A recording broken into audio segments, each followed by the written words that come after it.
आप सभी का स्वागत है। और आज हम लोग बिहार दिवस पर परिचर्चा करेंगे। क्या करेंगे? बिहार दिवस पर परिचर्चा करेंगे। और आज के डिस्कशन में हमारे साथ है आज के नवयुवक, हमारे देश के युवक जो ह्यूमन रिसोर्सेज से ह्यूमन कैपिटल तैयार किए जा रहे हैं। और उसमें सिर्फ मेरी भूमिका नहीं बल्कि आपके पेरेंट्स और आपको स्कूल में जहाँ पे आपका दाखिला हुआ उसकी भूमिका है। और वही तो देखना है कि आपको क्या समस्याएं हैं और सरकार को किस समस्याओं को दूर कर देना चाहिए ताकि बिहार का विकास और तेज गति के साथ दूसरे राज्यों की तरफ हो। इसमें कोई दो मत नहीं है कि विगत कुछ सालों में बिहार में बड़े पैमाने पर विकास हुआ। विकास का मतलब होता है चेंज। किसी भी देश का या राज्य का अगर सिर्फ राष्ट्रीय आय बढ़ता है तो उसे हम लोग ग्रोथ कहते हैं। और विगत कुछ सालों में, विगत 20 वर्षों में हमारे यहाँ बड़े पैमाने पर चेंज हुआ है। और अच्छे रोड बने हैं, अच्छे बिल्डिंग्स बने हैं, अच्छे हॉस्पिटल्स, अच्छे कॉलेज, अच्छे केंद्रीय विश्वविद्यालय की स्थापना हुआ है, मेडिकल कॉलेज का विकास हुआ है, स्पोर्ट्स का गठन हुआ है और बहुत सारे चीज़ों का जो है हमारे यहाँ व्यवस्था सरकार के द्वारा की जा रही है। लेकिन फिर भी जो है यहाँ सब कुछ होते हुए फिर भी हम पिछड़े हुए हैं। फिर भी हम अपने बिहारी जो है अपने आप को ठगे हुए महसूस करते हैं। इसके पीछे बहुत सारे कारण है कि हमारा जो बिहारी जो होते हैं, बिहार के लोग होते हैं, उससे एक सपना होता है कि हम सरकारी नौकरी में जाएं और शायद इसीलिए सबसे अधिक आईएएस यहाँ से होते हैं। ऐसा नहीं है कि गुजरात के लोग आईएएस नहीं होना चाहते हैं, उनका बिजनेस माइंड होता है और शायद इसलिए वो हमसे आगे भी है। बिहार कोई कोस्टल एरिया नहीं है और हमारा ये लॉक्ड एरिया है। मतलब हमारा जो राज्य है उसके बगल में कोई विदेश दूसरे कंट्री नहीं है, और है भी तो नेपाल जो हम ही पे डिपेंड है। हमें क्या देगा वो, हम ही से लेने को सोचते रहता है। यानी इसमें कोई और उम्र नहीं है।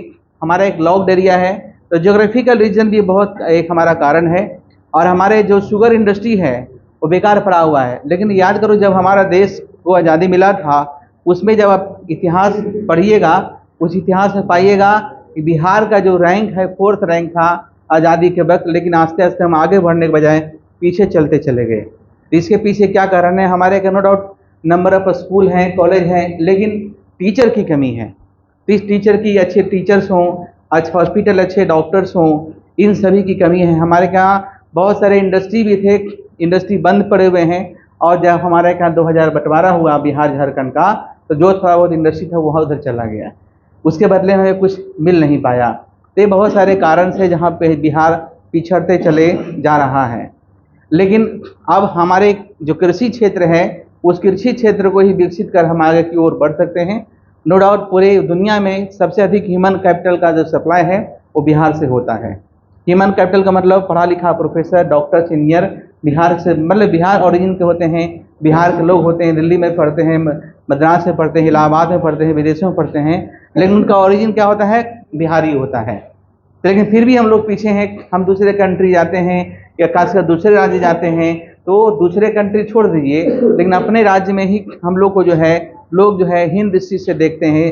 तो दूसरा कंट्री छोड़ दे, अपने ही कंट्री में लोग देखते हैं।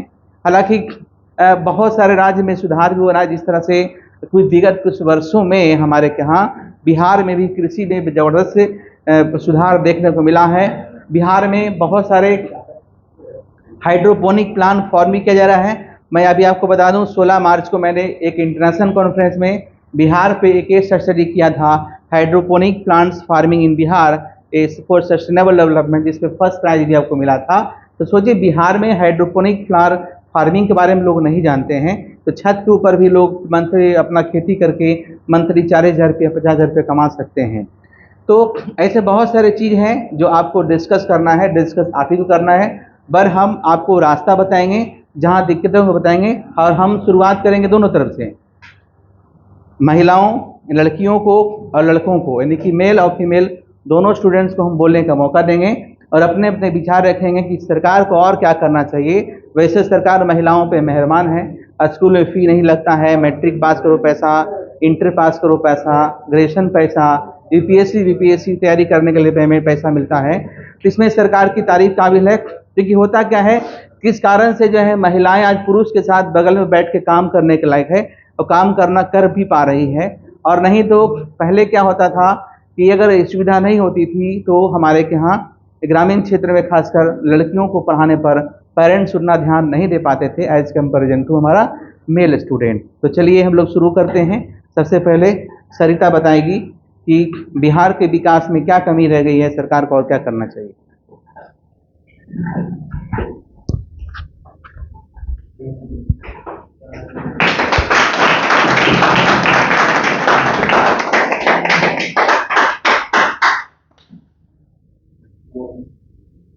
सबसे पहले मैं बताना चाहूँगी कि आदरणीय प्रधानाचार्य और मेरे प्यारे सभी दोस्त को मैं अपनी तरफ से नमन करती हूँ।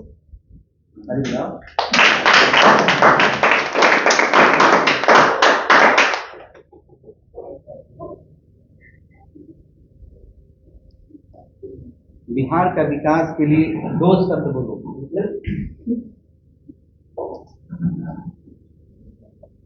सबसे पहले बिहार के विकास में ज़्यादातर देखें तो शिक्षा का बढ़ावा में ज़्यादातर बिहार का विकास हो सकता है। शिक्षा का ज़्यादातर शिक्षा होगा तो शिक्षा से सब तरह से सामाजिक रूप में देखें तो इसमें भी विकास हो सकता है, राजनीतिक रूप में भी विकास हो सकता है। शिक्षा का महत्व ज़्यादा होता है विकास में, जहाँ तक देखें तो मतलब शिक्षा को सरकार को शिक्षा दे ही रही है, उसमें किस तरह की सुविधा की जरूरत है।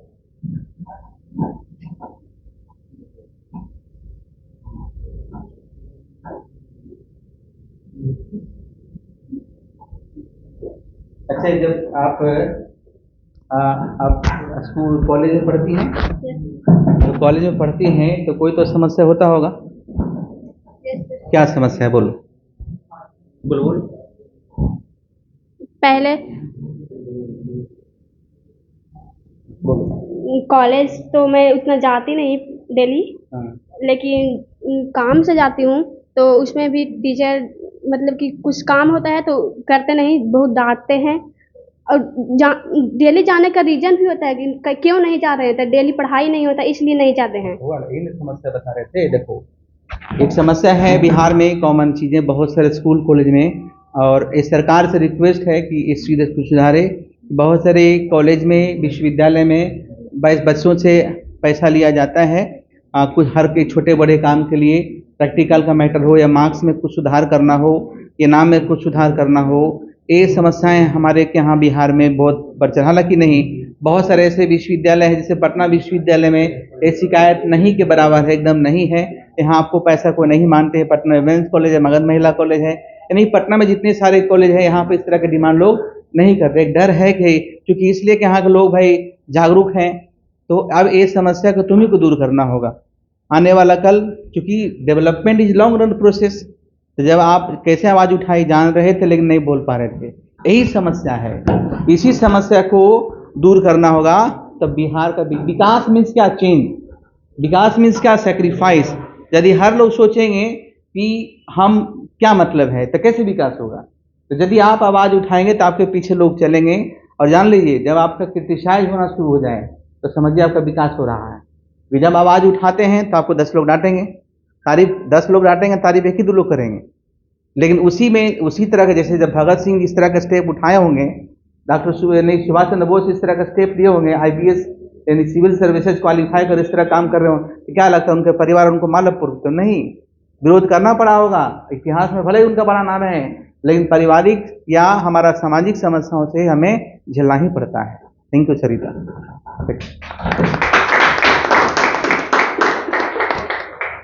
अब हम क्या नाम, अमित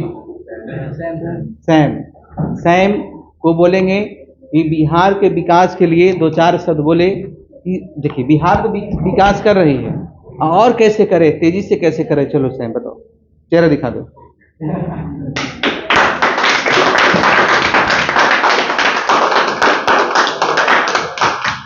पहले तो सभी को गुड आफ्टरनून।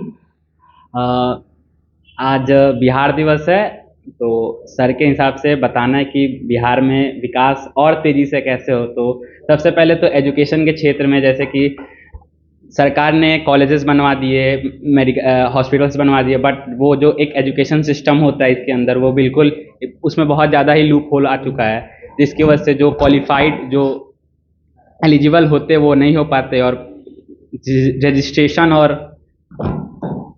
घूस वगैरह दे के लोग चले जाते हैं उसके अंदर। तो इसकी वजह से काफ़ी ज़्यादा प्रॉब्लम्स फेस करना पड़ता है नॉर्मल लोगों को, जो कि उतना प्राइवेट कॉलेज या प्राइवेट इंस्टीट्यूट से एडमिशन नहीं ले सकते, जो सरकारी पे ही डिपेंड करते हैं, उन लोगों को काफ़ी ज़्यादा प्रॉब्लम होती है। तो बस यही है कि अगर सरकार इस पे काम करे, इसके ऊपर ध्यान दे, तो काफ़ी कुछ सुधारा जा सकता है। क्या समस्या होती है तुमको स्कूल कॉलेज में? स्कूल कॉलेज में सबसे पहले तो अभी अगर हम लोग के एज में देखा जाए तो टीचर्स अच्छे नहीं होते हैं। वो क्लास, एक वीक के क्लास में सिर्फ एक दिन या फिर 1 घंटे का टाइम देंगे स्कूल में, सही से ध्यान नहीं देंगे, क्योंकि कोई गाइडेंस नहीं है, कोई देख रेख नहीं है स्कूल में, कौन टीचर जा रहा है कौन सा नहीं जा रहा है, और सबका बस यही सोच है कि जाना है, सैलरी लेना है, घर पे बैठ के खाना है, और कुछ है नहीं। बिहार दिवस पे परिचर्चा सरकार के कुछ अधिकारी सुनेंगे। तो क्या नाम है? सैम कई, ये देखिए बेसिकली प्योर रिसर्च, जान लीजिए, इसमें कहीं मिलावटी नहीं है। जो मेरी बात सुन रहे हैं, रिसर्च मतलब जो बात इन्होंने फील किया वही समस्याएं बता रहे हैं। कॉमन चीज़ देखने को मिला है। हम लोग भी जब ग्रामीण क्षेत्र में स्कूल कॉलेज में पढ़ते थे तो कुछ टीचर तो बहुत अच्छे होते थे, लेकिन कुछ टीचर जो है नहीं पढ़ना चाहते। तो जब शिक्षक नहीं पढ़ेंगे तो आपको अच्छी क्वालिटी की एजुकेशन नहीं देंगे। और जो पढ़ते हैं ना, खूब पढ़ाते भी हैं, और जो नहीं पढ़ते हमेशा भागे चलते हैं इधर उधर करते। चलिए समस्या चलो इधर से, क्या नाम है?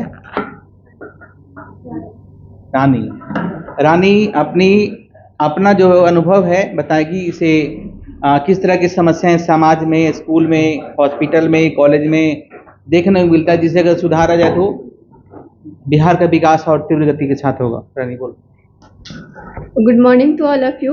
My name is Rani Parveen. I live in Bettiah, west Champaran. आज बिहार दिवस है, उसके शुभ अवसर पे हम कुछ कहना चाहते हैं। जैसे सर ने कहा कि बिहार में बहुत सारी कमियां हैं, उसको सुधार करने के लिए हम क्या करेंगे। सबसे पहले तो यहाँ बिहार में एजुकेशन का सबसे बड़ा भूमिका है कि स्कूल, कॉलेज, हॉस्पिटल सब बना होते हुए भी आज बिहार पिछड़ा राज्य है। उस सब को सुधारने के लिए हमें अच्छे एजुकेशन, अच्छे हॉस्पिटल, अच्छी चीज़ों की यहाँ बहुत ही आवश्यकता है। क्या समस्या होती है स्कूल में, कॉलेज में, हॉस्पिटल में? स्कूल, क्या कभी हॉस्पिटल, सरकारी हॉस्पिटल गई हैं? जी एक बार तो गई थी। समस्या कुछ हुआ था? तो उसमें भी बात है कि जब प्रेसिडेंट आती हैं उसमें तो ध्यान नहीं दिया जाता है, बार मतलब इग्नोर करके उसको दूसरे को ज़्यादा दिया जाता है कि इसमें ये चीज़ नहीं है, ये नहीं करेंगे हम। तो लोग कहते हैं कि सुविधा यहाँ नहीं है, दूसरे जगह जाइए, जहाँ मतलब प्राइवेट क्या सुविधा मिलती है, वैसे वहाँ नहीं मिलता है। जी, वहाँ नहीं मिलता है। लेकिन अगर चाहे सरकार तो इस पे ध्यान देकर बहुत कुछ सुधार कर सकता है, पर फिर भी सरकार में ये है कमी कि वो ध्यान नहीं देते हैं। लेकिन सरकार को इस पे ध्यान देना चाहिए, ताकि बहुत गरीब लोग भी यहाँ रहते हैं जिनके पैसा नहीं हो पाती है, तो वो अक्सर लोग सरकारी हॉस्पिटल में जाते हैं, जिनको ध्यान नहीं देने पर उनकी मृत्यु हो जाती है। तो सरकार से यही अनुवेदन है कि वो उस चीज़ पर ध्यान दे और उस चीज़ को सुधार करे। Thank you. सरकार ध्यान देती है, इसलिए डॉक्टर वहाँ हैं, और वो अधिकारी ठीक से काम नहीं करते हैं। इस चीज़ को जनता ही सुधार सकते हैं। हर लोग थोड़ा दुबक जाते हैं, लेकिन सरकार का ध्यान है तभी ना स्कूल में टीचर हैं। स्कूल में टीचर हैं, प्रोफेसर हैं, विजिटिंग प्रोफेसर हैं, विजिटिंग फैकल्टी हैं, गेस्ट फैकल्टी हैं। इसका मतलब सरकार का ध्यान है, लेकिन उसको लोग सही तरीके से उपयोग में नहीं ला रहे हैं। या तो वहाँ जो प्रिंसिपल हैं उनकी कमी है, या मैनेजमेंट की कमी है, या फिर हम लोग की खुद की कमी है। हम देखा गया है कि सभी जगह बहुत बड़े पैमाने पर टीचर की बहाली हुई है और हो ही रही है। तो सरकार को हम एकदम दोष नहीं देंगे। हाँ, सरकारी सिस्टम में जो जांच अधिकारी हैं उनको चाहिए बीच बीच में उसका रिव्यू करे कि अब आम पब्लिक को सही तरीके से सुविधाएं मिल पा रही है या नहीं। क्या नाम है? सिर्फ विकास पर पहले क्या था भूल जाइए, अब जो है उसमें हमको आगे बिहार को कैसे ले जाना है। देखिए हम लोग जो है देश में, हमारा जो डेमोक्रेसी है, पार्टी बदलती रहेगी, उससे हमें मतलब डिस्कशन नहीं है। और जो भी पार्टी रहे देश, हम अपने बिहार को कैसे आगे बढ़ाएंगे उस पर परिचर्चा करना है। हमको यहाँ पार्टी पॉलिटिक्स से मतलब नहीं है। लो यहाँ पर।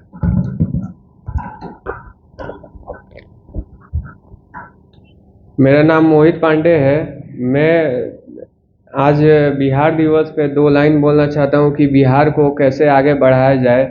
सबसे पहले तो बिहार को आगे बढ़ाने के लिए हमारे राजनीतिक जो है वो उनको ध्यान देना चाहिए बिहार पर। वो पहले शपथ लेकर फिर भुला ही जाते हैं कि क्या कैसे अब कार्य किया जाए। उस पे सबसे बड़ा बात ये है कि सबसे राजनीतिक व्यवस्था को राजनीतिक देखे सबको कि सब सही से कार्य हो रहा है कि नहीं हमारे राज्य में। यही सबसे बड़ा कारण है कि बिहार थोड़ा बहुत विकास इसका कहने का मतलब, हाँ, ताली ठीक से बजाओ, बजाना है तो बढ़िया बजाओ। देखिए, इसका कहने का है, हम कर रहे हैं, इसका मतलब है कि जो राजनेता होते हैं चुनाव के वक्त आते हैं, जीत के चले जाते हैं, अपने वादे भूल जाते हैं। इन्होंने राजनेता को सलाह दिया है कि भाई जब जीतते हैं तो उसके बाद जो प्रोमिसेस करते हैं उसको पूरा कर दें, क्योंकि वो भी आपका ड्यूटी है, हर नागरिक की ड्यूटी है, क्योंकि हर व्यक्ति के सहयोग से ही देश आगे, अभी हमारा बिहार आगे बढ़ सकता है। और अकेले को एक मुख्यमंत्री कुछ नहीं कर सकते हैं, उसके लिए सभी को हमको आगे आना होगा, तभी देश का विकास संभव है। देखिए, इस तरह से परिचर्चा से जो है ना बहुत सारी चीज़ें सामने निकल के आती है। और आज हम लोग इस तरह से चर्चा करें। चलो आयुष 2 शब्द बोलेगा बिहार के विकास पर। Good afternoon and hello my friends. मेरा नाम आयुष मिश्रा है और मैं समस्तीपुर से बिलोंग करता हूँ। आज बिहार दिवस पर सर ने जैसे कि कहा है कि हमें बिहार को इम्प्रूव करने के लिए कुछ स्टेप्स या अगर कुछ वेज बताना है जिससे कि और इम्प्रूवमेंट में ग्रोथ हो सके बिहार के। तो जैसा कि 2 आदमी ने पहले ही बोला है लिटरेसी, तो लिटरेसी एक फैक्टर है जिसमें कि इम्प्रूवमेंट की ज़रूरत है बिहार में, और बिहार में ही और मतलब जो अदर स्टेट्स हैं उनमें भी। लेकिन चूँकि मैं बिहार का हूँ तो मैं बताना चाहूँगा कि बिहार में सिर्फ एक लिटरेसी ही फैक्टर नहीं है, उसके अलावा और भी कई फैक्टर हैं जिनके कारण बिहार उतना इम्प्रूव नहीं हो पा रहा है, इतना ग्रोथ नहीं कर रहा है। जैसे कि लोकली हम हाइजीन या क्लीननेस के बारे में भी बात कर सकते हैं। जैसे कि हम पटना में ही देख लें तो पटना में बहुत सारे ऐसे एरियाज हैं जहाँ रोज़ कोई ना कोई नई बीमारी या कोई ना कोई न्यू डिजीज़ फैल रहा है, जिसमें कि सबसे मेन रोल गंदगी का ही है और वहाँ स्वच्छता की सबसे बड़ी ज़रूरत है। और जैसे कि गवर्नमेंट हमारे हॉस्पिटल्स हैं, तो गवर्नमेंट हॉस्पिटल्स में जैसे कि सरकार ने वहाँ एक डॉक्टर तो दिया है, लेकिन उसको फॉलो करवाने के लिए हमारे जो अधिकारी हैं या फिर वहाँ पे जो हमारे बड़े बड़े पोस्ट पे जो मतलब अधिकारियाँ हैं जो उनके रूल्स में या फिर उनके काम में इम्प्लीमेंटेशन करवाएंगे, वो उतना ध्यान नहीं देते हैं। तो अगर हम बीमारी को नहीं रोक सकते हैं तो हम फिर आगे की क्या ही बात कर सकते हैं कि उनके लिए इलाज करें। तो इससे अच्छा है कि precaution is better than cure. So और भी कई फैक्टर हैं जैसे कि ग्रोथ के लिए हमारा यहाँ पे मेल न्यूट्रिशन भी बहुत ज़्यादा पटना में हमने देखा है, और भी कई फैक्टर हैं जिनके बारे में बाकी स्टूडेंट्स को बताएं। Thank you.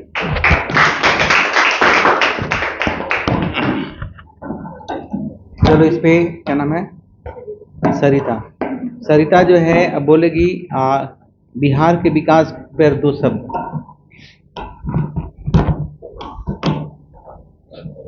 हेलो दोस्त, गुड आफ्टरनून। मेरा नाम सरिता कुमारी है और डिस्ट्रिक्ट औरंगाबाद से मैं बिलोंग करती हूँ।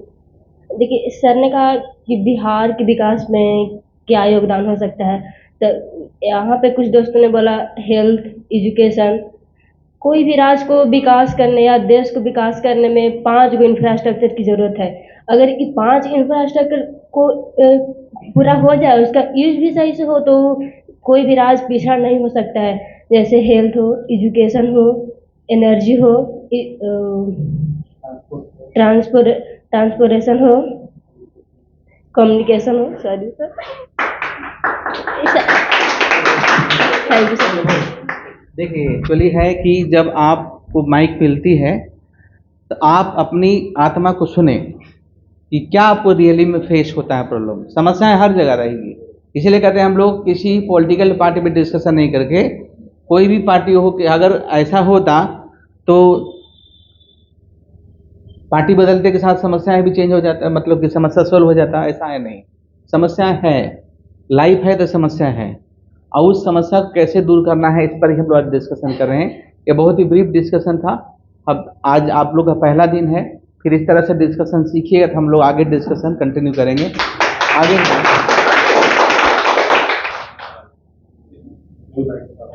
पहले सुमन को बुलवाते हैं। सुमन का नेचर, बाई नेचर ही नेताजी है, इसका नाम है क्लास में, और इसका सपना ही है कि विधायक बने। तो अगर हम मुख्यमंत्री बना दें, मान लिया हम, मतलब गुरु का आशीर्वाद है, वाई देवे तुम मुख्यमंत्री बनो, तो ऐसा कौन सा काम करोगे जो तुमको अभी लगता है लेकिन वो पूरा नहीं हो पाता? क्या तुम्हारे मन में है? बोलो ना। सर अगर सबसे पहले अगर हम मुख्यमंत्री अगर बनेंगे सर, तो पहले जो कोसी नदी से सर उत्तरी बिहार जो डूब जाता है और दक्षिण बिहार सर जो सूखा रहता है, उसको वैज्ञानिक तरीके से कोसी नदी पर अगर बांध बना दिया जाए तो वही जल को सर उत्तरी बिहार से दक्षिणी बिहार की ओर जल के माध्यम से जोड़ दे जाएंगे, और वही जल से बिजली उत्पन्न किया जा सकता है सर। वही जल से लोगों को सिंचाई की व्यवस्था की जा सकती है, उसी जल में मत्स्य पालन किया जा सकता है सर। और ये सर, ये सर रोहित सर बोला, अच्छा बात बोला। चलो हम लोग इसको मुख्यमंत्री बनाएंगे भविष्य में, अभी पढ़ने का समय है, पढ़ाई करेंगे ना। चलो तुम बोलो, जल्दी जल्दी से बोलो।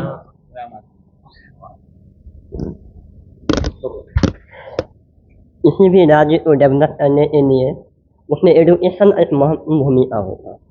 बिना एजुकेशन का तो हम अपने आप को डेवलप करना सोचना भी बहुत दूर की बात है। एजुकेशन के साथ हेल्थ भी होना चाहिए, क्योंकि कुछ लोग ऐसे भी हैं हमारी सोसाइटी में जिसका हेल्थ इशू से कारण वह पढ़ नहीं पाते हैं और वह गरीब है, वह प्राइवेट जाकर इलाज नहीं करा सकते हैं। इसके लिए हमारे सरकार को ध्यान देना चाहिए कि गवर्नमेंट हॉस्पिटल जो भी हो, जैसे कि हमारे पटना PMCH में, इस पर ध्यान दिया जाना चाहिए। और मुझे जो लगता है, हाल ही में हमारे राज्य के उप मुख्यमंत्री एवं स्वास्थ्य मंत्री तेजस्वी यादव PMCH पहुँचे थे, और रात को वहाँ पे निरीक्षण करने के बाद उसमें बहुत सुधार हुई है। और मैं यही चाहूँगा कि हर एक डिपार्टमेंट या हर एक मिनिस्टर, चाहे स्टेट मिनिस्टर जो है, वह जाके अपने डिपार्टमेंट को चेक करे, निगरानी से अक्सर निरीक्षण करे, बिना यह सुने, ताकि वहाँ की जो कमी है वह पता चले।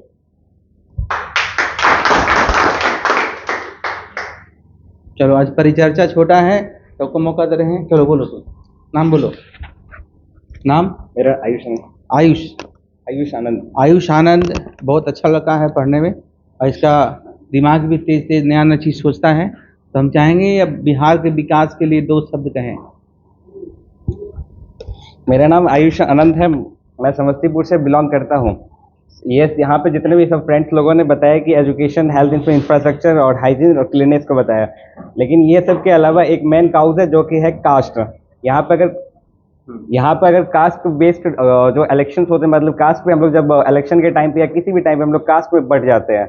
हम लोग का जब वननेस नहीं, जब तक एक साथ नहीं होगा तब तक कोई चेंज नहीं आ पाएगा। अगर हम लोग वननेस, अगर अलग अलग कास्ट में ना बटे हो तो कोई भी कास्ट बेस्ड ना इलेक्शन हो पाएगा, ना हमारा कोई इलेक्शन को मतलब एक कास्ट बेस्ड इलेक्शन कहेगा।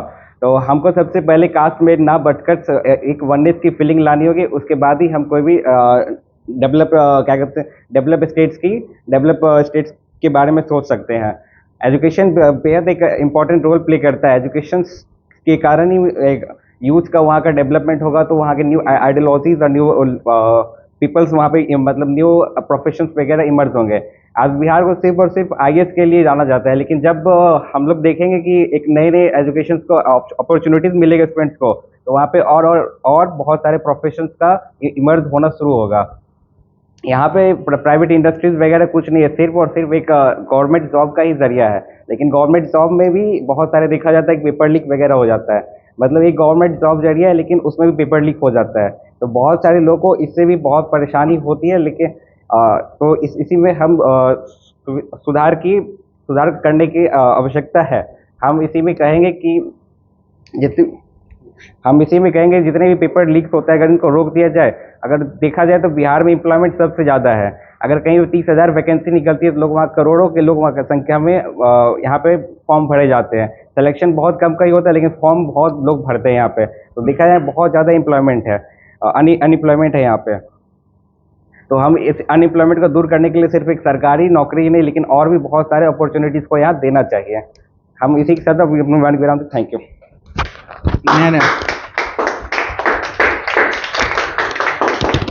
नई बात को बोले कि आप सरकारी नौकरी को नौकरी समझते हैं और भी सेक्टर्स में जैसे गुजरात में है, पंजाब में है, कृषि को ही अपना काम समझते हैं। पंजाब में कृषि को अपना इंडस्ट्री समझते हैं। गुजरात में भी लोग एंटरप्रेन्योरशिप को अपना लाइफ समझते हैं। बिहार के लोग हैं सरकारी नौकरी को ही अपना लाइफ समझते हैं। उसके बाहर निकल ही नहीं पाते। सोच से निकलना होगा। और हम अपने जो बिजनेसमैन हैं काफ़ी बड़े लोग यहाँ मारवाड़ी फैमिली से लोग रहते हैं दूसरे राज्यों से आकर, और दूसरे राज्यों से आकर वहाँ पे गौरवान्वित महसूस करते हैं। लेकिन यहाँ लोग भी बिजनेस करने पर अपने आप को गौरवान्वित महसूस नहीं करते, अपने आप को एम्प्लॉयड नहीं मानते हैं। और सही बताया कि अगर वैकेंसी अगर 10 हो तो अप्लाई करने वाले हज़ारों की संख्या में होती है, लेकिन यहाँ पे जो हमारा ओपन अनएम्प्लॉयमेंट बहुत ज़्यादा आपका है। चलो जल्दी से बोलो बाबू, तुम क्या नाम है? नाम बताओ और बोलो। First of all hello everyone, my self Rudrani Singh. And sir ने बोला कि आप बिहार के विकास के लिए क्या क्या कर सकते हैं, मतलब आप क्या सोचते हैं कि क्या स्टेप्स लेने चाहिए सरकार को। मुझे लगता है कि फर्स्ट एजुकेशन में क्या है कि सरकार ने क्या किया कि राजकीय मध्य विद्यालय उन्होंने खोल दिया। उसमें कितने टीचर्स आते हैं, बस उसका एक रिक्वायरमेंट रहता है कि बीएड पास, वो बीएड पास रहते हैं, बस इसी का उन्हें मतलब एक तरीके से क्या कहे एटीट्यूड टाइप रहता है कि हम बहुत अच्छे टीचर हैं इस टाइप। तो मुझे लगता है कि सरकार को एक अलग टाइप का एग्जाम, एक अलग बेस की ट्रेनिंग चाहिए, मतलब कि देनी चाहिए टीचर्स को, ताकि उन्हें पता चल सके कि आखिर वो जानते क्या है, वो बच्चों को पढ़ा सकते या नहीं। अगर कोई बच्चा पढ़ने जाता है, वो जो विद्यालय है वो गरीबों बच्चों के लिए खोली गई है। जो पेरेंट्स अफोर्ड नहीं कर पाते हैं वो अपने बच्चों को वहाँ पढ़ने के लिए भेजते हैं। मुझे लगता है कि पहले टीचर्स को ये बताएं कि आप बच्चों को पढ़ाए कैसे, आप उनसे रूबरू कैसे होए, आप उन्हें सिखाए कैसे, आप उन्हें सिखाए कैसे। जब तक बच्चे आपसे घुले मिलेंगे नहीं तब तक वो पढ़ नहीं सकते हैं। दूसरी बात ये हो जाती है कि मिड डे मील ये सब का तो हमें पता ही है कि क्या होता है। दूसरी बात है कि पढ़ाई के साथ साथ आपको स्पोर्ट्स की भी बहुत आवश्यकता होती है। बच्चों को अगर आपको फिजिकल स्ट्रेंथ देना, अगर उनके माइंड को स्ट्रांग बनाना है, देन आपको उन्हें स्पोर्ट्स का भी रिलेशन दिलवाना चाहिए। और इवन हमारे पटना में देखिए एक ही वहाँ पे स्पोर्ट इंस्टीट्यूट है। इवन हम यहाँ पे सही से प्रैक्टिस भी नहीं कर सकते, हमें उसके लिए झारखंड जाना पड़ता है। या फिर हमारे क्रिकेटर है बिहार के ईशान किशन, शायद वो नालंदा डिस्ट्रिक्ट से बिलोंग करते हैं। उन्होंने क्या किया कि वो है बिहार के, लेकिन उन्होंने झारखंड में जाके वहाँ पे क्रिकेट की ट्रेनिंग ली और उन्होंने राष्ट्रीय टीम में ज्वाइन किया, देन खेला। तब हम आगे बहुत बड़े गर्व से लोगों ने बोला कि वो हमारे बिहार के हैं। लेकिन उनका ट्रेनिंग सेशन, उनका जो स्ट्रगलिंग डेज था, उसके बारे में किसी ने नहीं बोला कि आखिर उन्होंने मतलब कैसे ट्रेनिंग किया। उनके पिताजी को उन्हें झारखंड भेजना पड़ा, क्यों नहीं, वो बिहार में कर सकते थे। अभी बहुत सारे बच्चे जो करते हैं उसके लिए प्रैक्टिस, बट उनके पास कोई अपॉर्चुनिटीज़ नहीं है, उन्हें दूसरे स्टेट्स में जाना ही पड़ेगा। तीसरा होता है कि सिंगिंग सेक्टर, ये सब भी होता है। हमारे समस्तीपुर से एक लड़के, अभी एक युवा, एक नौजवान निकले हैं, अमरजीत सिंह जैकर, जिन्हें शायद बॉलीवुड जो हिंदी सिनेमा की सबसे बड़ी इंडस्ट्री है, उन्होंने उन्हें गाने का मौका दिया है। तो वो टैलेंट कहाँ थी? अगर सोशल मीडिया आज के डेट में ना हो तो ये टैलेंट कहाँ जाएगी? बात ये है कि सरकार को इन्हें निखारना कैसे है। आपको राजकीय मध्य विद्यालय खोल देने से सिर्फ नहीं हो जाएगा, आप उसमें अच्छे टीचर्स लाइए, हर एक सेक्टर्स के लिए लाइए और बताइए। स्वास्थ्य विभाग की बात करें, स्वास्थ्य में भी वही है, सरकारी स्वास्थ्य विभाग है। खैर अब तो इसमें बहुत काम हुआ है, बट फिर भी इसमें बहुत सारे काम है जो अभी भी होने बाकी है। एक्सरेज भी यहाँ तक कि नहीं होते हैं ग्रामीण स्तर पे। मैं खुद गांव से आती हूँ, तो इसलिए मुझे पता है, मैं जा चुकी हूँ 1-2 बार, तो मैंने देखा है। और तीसरी बात हो गई शिक्षा, स्वास्थ्य हो गया। इसके बाद इंफ्रास्ट्रक्चर की बात करें, आधारिक संरचना, रोड बने हैं, लेकिन रोड बने हैं तो उस पर क्या हो रहा है कि अब आप उस पर ट्रैफिक रूल्स आपका कुछ नहीं है। इसकी वजह से बहुत सारे एक्सीडेंट्स होते हैं, आए दिन होते ही रहते हैं। तो आपको मतलब इस पे भी ध्यान देना है कि सिर्फ रोड बना देने से नहीं होगा, आपको एक ट्रैफिक नियम लाने होंगे, ट्रैफिक रूल्स लाने होंगे, तभी लोगों को पता चलेगा कि वो ट्रैफिक ना तोड़े, उन्हें उसका ये अंदेशा होना चाहिए। एक इंफ्रास्ट्रक्चर हो गया। चौथा कुछ ये प्रॉब्लम, आफ्टर इंफ्रास्ट्रक्चर सरकार को ये भी ध्यान देने की ज़रूरत है सैनिटेशन। ये शायद पता नहीं, हम भारतीय में ही ये बात नहीं है शायद सैनिटेशन के बारे में, कोई ये फॉलो करना चाहे 10 की वजह से वो फॉलो नहीं कर पाते हैं। और सरकार ने सिर्फ सैनिटेशन पे ध्यान भी दिया तो सिर्फ पटना में दिया, पटना के अलावा बिहार के बाद बाकी जो ज़िले हैं उस पर उन्होंने कभी ध्यान दिया ही नहीं। तो इस पे बहुत ज़रूरी है कि वो इस पे ध्यान दें, लोगों को बताएं, और साथ में लोगों का भी ये रिस्पॉन्सिबिलिटी है कि वो इस पे जागरूक हो, वो समझे, सफाई की महत्ता को समझे, उसे सफाई के महत्व को समझे। जो आज मार्च के महीने में बारिश हो रही है, कहीं ना कहीं global warming, green house effect इसके वजह से हो रही है, तो लोगों को ये जानने की आवश्यकता है।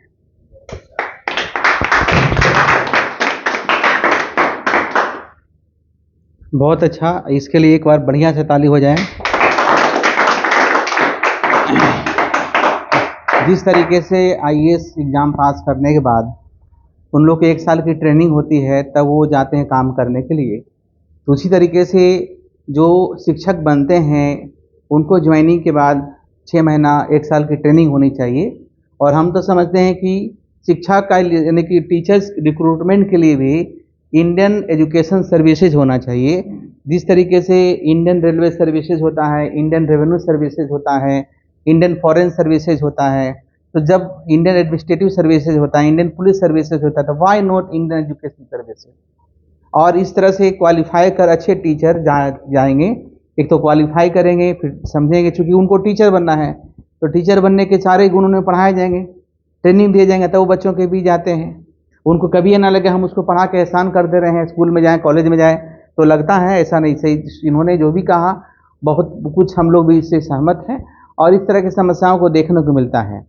तो चलिए, हम लोग बिहार के विकास पर हम लोग काफ़ी गंभीर चर्चा के, कुछ लोग बोलना चाहें खुद से?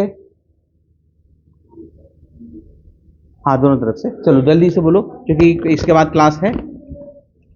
नाम बोलो। सूरज कुमार। चलो, सूरज कुमार अपनी बातों को बताएगा बिहार के विकास पर।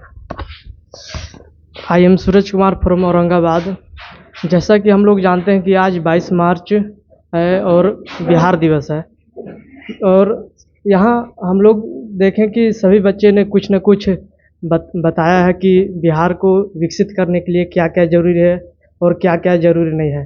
सभी लोग, कोई क्वालिटी एजुकेशन के बारे में बात हुआ, करप्शन के बारे में बात हुआ, और बहुत सारे फ्लड्स वगैरह आते हैं जो बिहार में, उसके विषय में बात हुआ।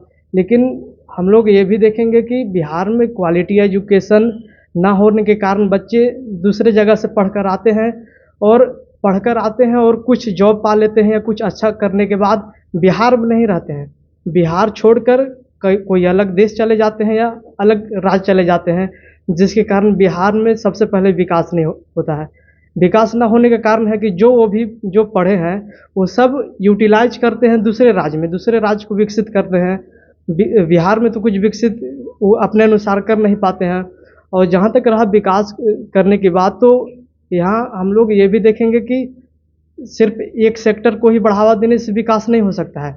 अगर बिहार को विकास करना है तो सभी सेक्टर में बढ़ावा देना पड़ेगा, सभी सेक्टर को अच्छे ढंग से विकसित करना पड़ेगा। और जहाँ तक रहा और बातें, तो वंश हमारे बिहार में अभी भी लड़कियां ऐसी हैं जिन्हें अच्छे से स्कूल कॉलेज नहीं पेरेंट्स के द्वारा देने जाता है, और विमेंस अपने काम पे अच्छे से फोकस नहीं कर पाती हैं क्योंकि उन्हें घर से प्रेशर रहता है, जिसके कारण बहुत सारे और भी त्रुटियां हैं। That's all, thank you. चलो, एक छोटा सा परिचर्चा था, और इस पे काफ़ी लोग भी, जो लोग नहीं बोल पाए उसको हम अगले बार में मौका देंगे और अच्छा प्लेटफॉर्म देंगे, क्योंकि आपका एक सीखने की जगह है। क्योंकि आप अपनी जो भी बात बोले, आपने महसूस किया, तो इससे पता चलता है कि आप अच्छे से, क्या नाम है तुम्हारा? रुद्रानी। बहुत अच्छा बोली, तुमको स्पीच कंपटीशन में भाग लेने का मौका मिलेगा। और बच्चे इधर, ये अच्छा बोला, नाम सबका नहीं बांधे, क्या नाम है तुम्हारा जी? आयुष आनंद भी बहुत अच्छा रिप्रेजेंट किया अपनी बातों को। सरिता दोनों बहन बोली, लेकिन थोड़ा हेजिटेशन था, लेकिन फिर भी जो है आज पहला दिन था। लेकिन इस तरीके से 2-4 बार हम डिस्कशन करवा देंगे तो कल हो के कहीं बोर्ड में जाओगे, ग्रुप डिस्कशन में भाग लेना हो, इंटरव्यू देना हो, तो हेजिटेशन हट जाएगा। और इस हेजिटेशन को हटाने के लिए ही हम एक कार्यक्रम शुरू किए हैं। जब भी हमारा छुट्टी रहेगा, चूँकि हम लोग भी सरकारी नौकरी करते हैं, जब भी छुट्टी रहेगा तो जब भी छुट्टी मिलेगा हम आप लोगों के साथ कुछ ना कुछ टॉपिक पर डिस्कशन किया करेंगे। क्योंकि टॉपिक इस तरह से है कि हम आप लोग को सब लोग इस पर बोल पाएँ। नेक्स्ट जो टॉपिक हम लोग का होगा बिहार यानी कि भारत के संविधान पर होगा। ये भारत के संविधान सभी लोग ह्यूमैनिटीज वाले विद्यार्थी को पढ़ना ही है। भारत के संविधान की क्या विशेषताएं हैं, क्या इसमें त्रुटियां हैं, क्या इसमें अच्छाइयां हैं, त्रुटियां हैं तो इसको कैसे दूर करेंगे। क्योंकि आप समझते हैं कि त्रुटि है तो समस्या का समाधान आप ही के पास होगा। That's all. आप सभी को धन्यवाद, आप लोगों ने परिचर्चा में भाग लिया। धन्यवाद।